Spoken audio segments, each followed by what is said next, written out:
नमस्कार दोस्तों, स्वागत है आपका हमारे इस यूट्यूब चैनल स्टडी एरा में।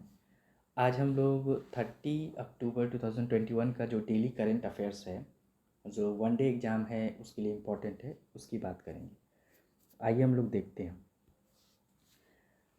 जो फर्स्ट करंट अफेयर्स है वो पेगासस के बारे में है कि जो सुप्रीम कोर्ट है उन्होंने जो अनाधिकृत निगरानी की जांच है उसके लिए एक समिति का गठन किया है। पेगासस आपको बता दें कि एक स्पाईवेयर है। इसको एक ये मान सकते हैं कि एक्चुअली में पेगासस जो एनएसओ ग्रुप, इजराइल फॉर्म की एक कंपनी है एनएसओ ग्रुप, उन्होंने इसको बनाया है।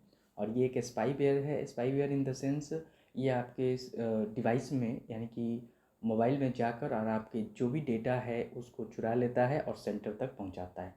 एक्चुअली में जो इजराइल की कंपनी है उनका मानना है कि हमने जो पेगासस है उसको डेवलप किया है टेररिस्ट एक्टिविटी के लिए, क्रिमिनल एक्टिविटी के लिए। लेकिन इंडिया में भी बहुत सारे लोग हैं जो पेगासस का शिकार हुए हैं। उसके लिए ही सुप्रीम कोर्ट ने एक समिति का गठन किया है। ये तो भारत के जो सर्वोच्च न्यायालय है उन्होंने एक अनाधिकृत निगरानी के आरोपों को देखने के लिए सदस्यीय समिति का गठन किया है। ठीक है, कि पेगासस जो है वो भारतीय जो भी लोग हैं उन पर क्या पेगासस निगरानी कर रहा है, तो इसकी जांच करने के लिए एक समिति का गठन किया है।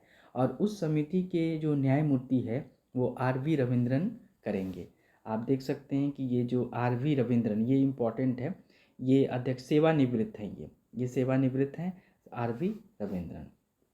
तो पेगासस याद रखेंगे कि ये एक स्पाईवेयर यानी कि ये हमारे डेटा को किसी भी मैसेज के ज़रिए या फिर व्हाट्सएप मैसेज के ज़रिए आपके फ़ोन में इंटर कर जाता है और आपके डेटा को चुरा लेता है। ठीक है, तो उसी की जांच के लिए सुप्रीम कोर्ट ने क्या किया है कि एक समिति का गठन किया है। ठीक है, ये जो पेगासस है वो एंड्रॉयड और आईओएस जो भी फ़ोन है एंड्रॉयड के और आईओएस दोनों में ये इंटर कर जाता है। ठीक है, आगे चलिए हम लोग चलते हैं। मनसुख मंडाविया ने CII एशिया हेल्थ 2021 समिट को संबोधित किया। देखिए, केंद्रीय स्वास्थ्य और परिवार कल्याण मंत्री डॉक्टर मनसुख मंडाविया हैं। इन्होंने 28 अक्टूबर, ये डेट याद रखना काफ़ी इम्पोर्टेंट है। तो 28 अक्टूबर जो है वीडियो कॉन्फ्रेंसिंग के माध्यम से CII एशिया स्वास्थ्य 2021 शिखर सम्मेलन में भाग लिया। ये 2 दिवसीय शिखर सम्मेलन जो हुआ था, ठीक है, इसमें कहा गया था कि बेहतर कल के लिए स्वास्थ्य देखभाल, ठीक है, जो कल है उसके लिए स्वास्थ्य की देखभाल करना जरूरी है। ठीक है, भारतीय उद्योग परिसंघ महत्वपूर्ण चुनौतियों पर विचार विमर्श करने के लिए केंद्रीकृत मंच प्रदान करने के लिए शिखर सम्मेलन का आयोजन किया गया है। ठीक है, तो आइए नेक्स्ट है स्वदेश निर्मित ICGS सार्थक राष्ट्र को समर्पित। आपको बता दें कि जो इंडियन ICGS का फुल फॉर्म है इंडियन कोस्ट गार्ड शिप।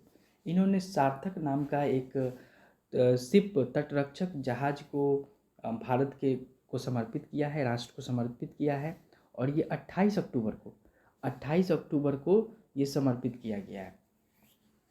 स्वदेश ने ये जो है ये जहाज यही है, ये वाला है। और ये स्वदेश निर्मित मतलब भारत में इसे बनाया गया है।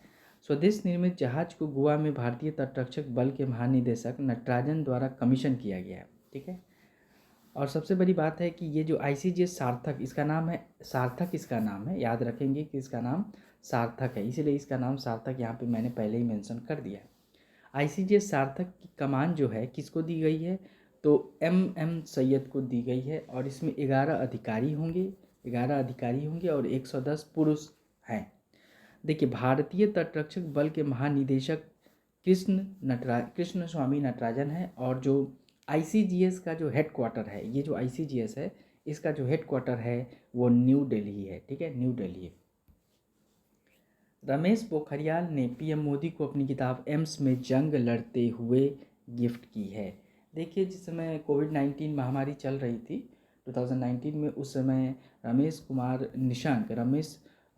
पोखरियाल निशंक जो है वो कोविड-19 से लड़ रहे थे एम्स के हॉस्पिटल में। तो इन्होंने एक अपने बारे में उस समय क्या इनको फीलिंग्स हुई, क्या महसूस हुआ, उसके बारे में एक किताब लिखी है खुद से और उसको दिया है प्रधानमंत्री नरेंद्र मोदी को।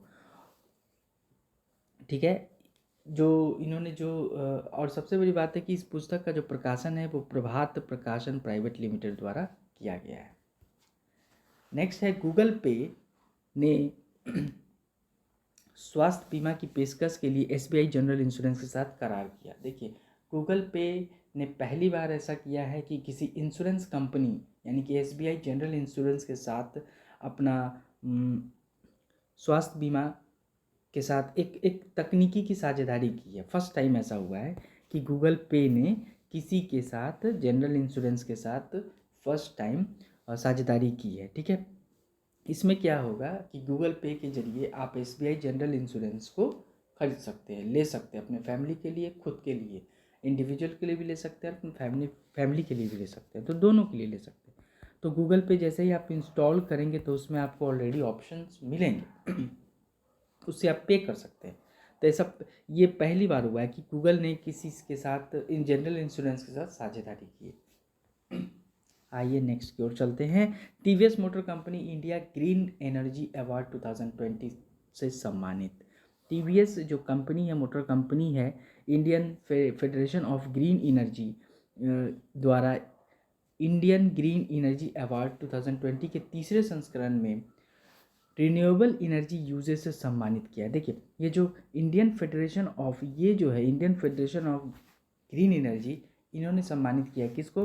टीवीएस को अपने रिन्यूएबल एनर्जी रिसोर्स यूजर्स से सम्मानित किया है।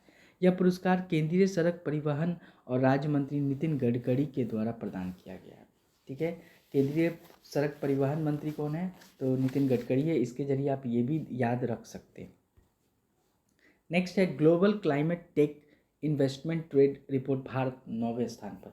देखिए, भारत की सूची 9वें स्थान पर है ग्लोबल क्लाइमेट टेक इन्वेस्टमेंट में।